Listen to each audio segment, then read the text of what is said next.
Mga kapatid, itinuturing na pinakamahalagang panahon para sa mga Kristiyanong Romano-Katoliko ang Semana Santa. Wikang Kastila iyan na ang direktang kahulugan ay ang Holy Week o Banal na Linggo.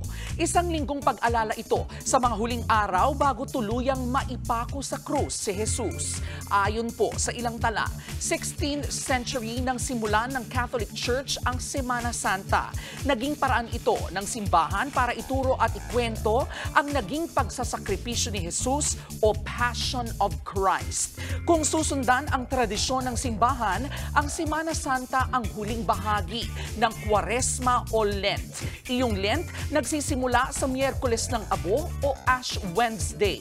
Tatakbo itong Kwaresma ng 40 araw hanggang mag-Holy Week. Ito namang Holy Week, sinisimulan sa Linggo ng Palaspas o Palm Sunday. Dito, inaalala ang pagdating ni Jesus sa Jerusalem.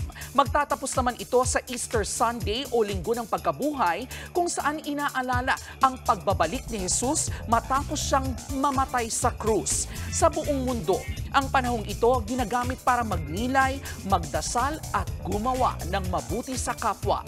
Nagsisilbing paalala rin ito na tulad ng kay-alaman, ang ating matibay na pagkapit sa pananampalataya ay kay-yamanan.